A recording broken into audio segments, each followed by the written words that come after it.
rescinded his presidential bid, citing restrictive debate rules. Larry Lessig, the Harvard professor and internet freedom advocate who waged a long-shot bid for the Democratic presidential nomination, said earlier today that he is ending his presidential campaign. He says, from the start, it was clear that getting into the Democratic debates was the essential step in his campaign. Lessig said in the video posted on YouTube. But last week, we learned that the Democratic Party has changed its rules for inclusion in the debate. And under the new rules, unless we can time travel, there's no way that I will qualify, he says. So, well, some people might say, well, yeah, he's for internet freedom. But what you don't understand is that this guy's a leftist. And he thinks his idea of freedom is that, internet freedom is that you have to pay for it. I mean, you shouldn't have to pay for access.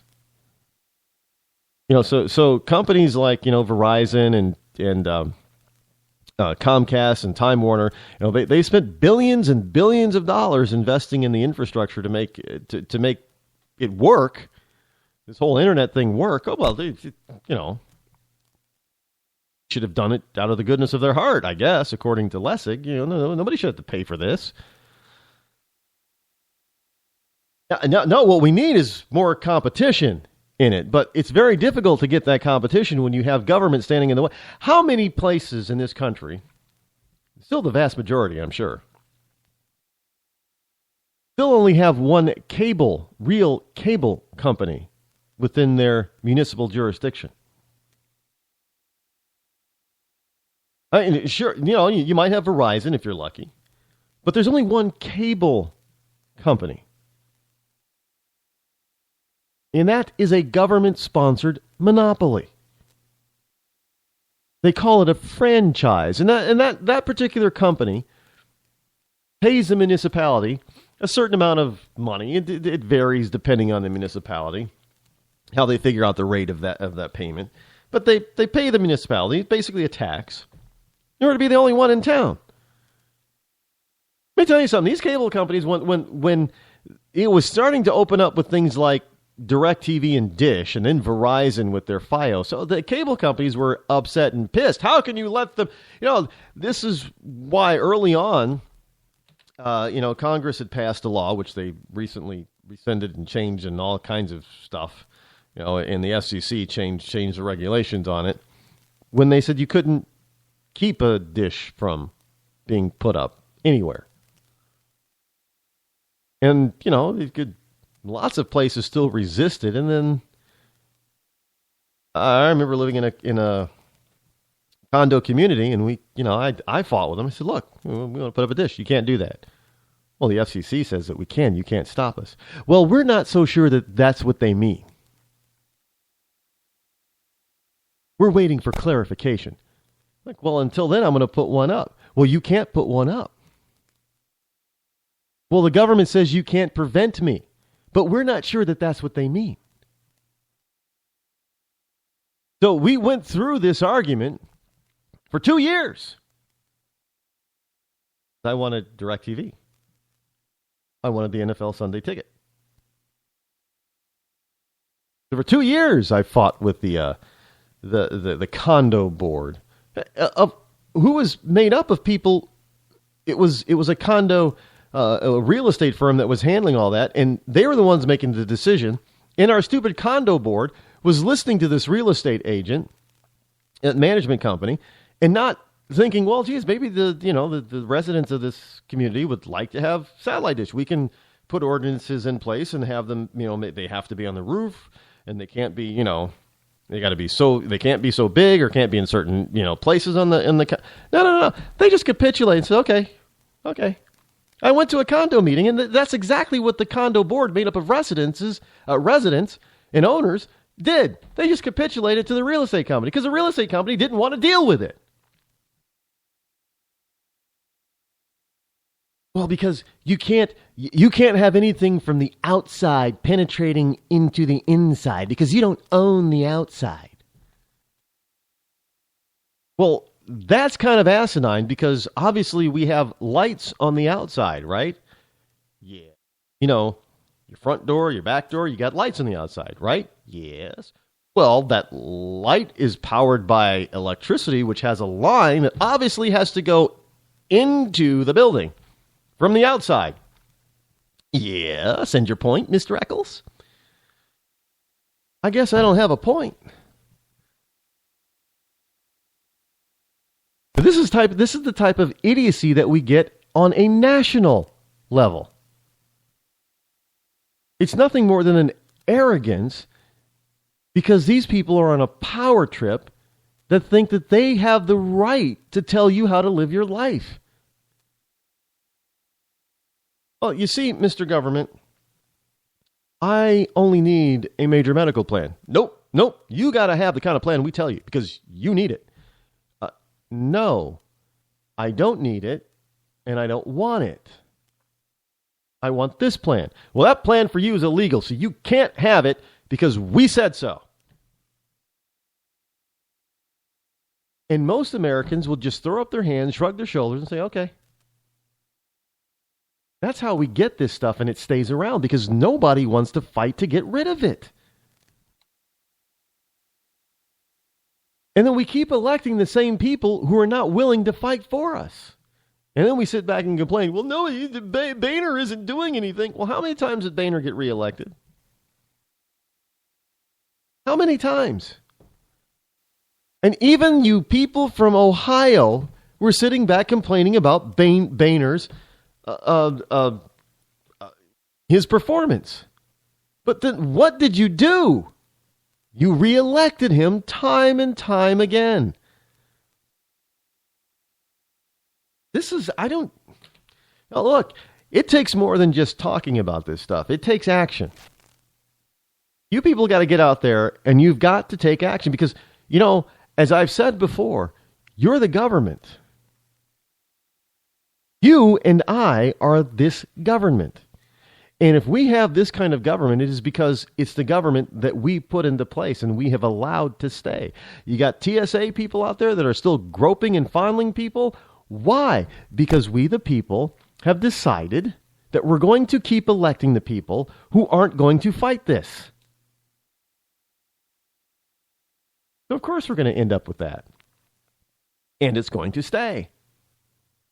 Hell, we had welfare reform and it was working under Clinton. And then we elected people that said, oh, we need to fix welfare. Okay, we'll elect you. And then they screwed it all up again.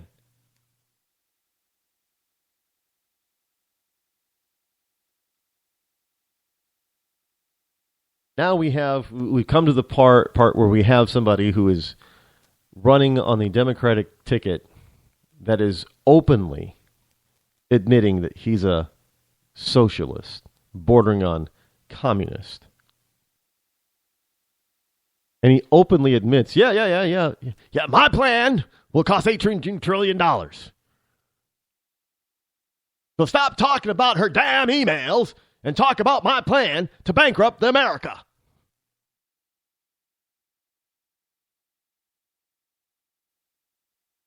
And yet, you know what? Bernie Sanders keeps getting elected in Vermont.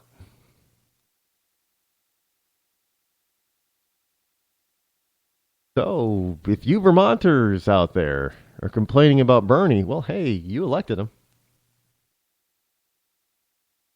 Oh, you Californians complain about Barbara Boxer and Nancy Pelosi. Well, you elected them. You know, you Arizonans complain about, John McCain. Well, you elected him.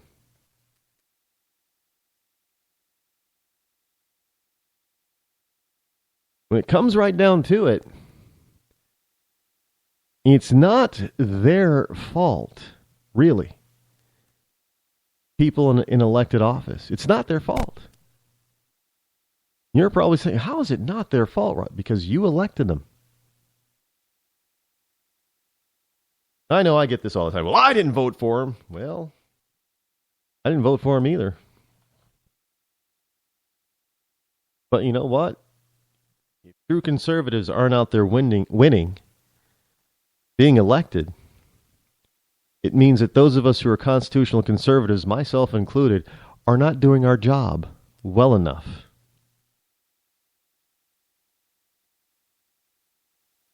Plain and simple. I know some people are sitting back now, folding their arms, saying, it's not my fault.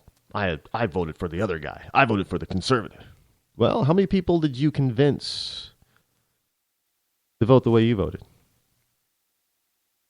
You know, when I ask that question, oftentimes I get this answer. Oh, I don't tell people how I vote. It's private. No, it's not, actually. Your voting record is not private because it affects us all publicly. So if you're not out there espousing for a certain candidate that has constitutional conservative values, you're part of the problem. There's a lot of people to blame, and it's not just the left. I mean, I hate the fact that I have to say that, but it's the truth.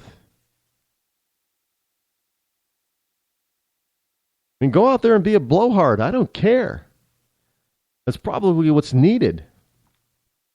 Be a loud voice like me. Don't be shut up. But don't ever come back to me and tell me that your voting record is private, because it is not private. It is a public issue because it affects us all.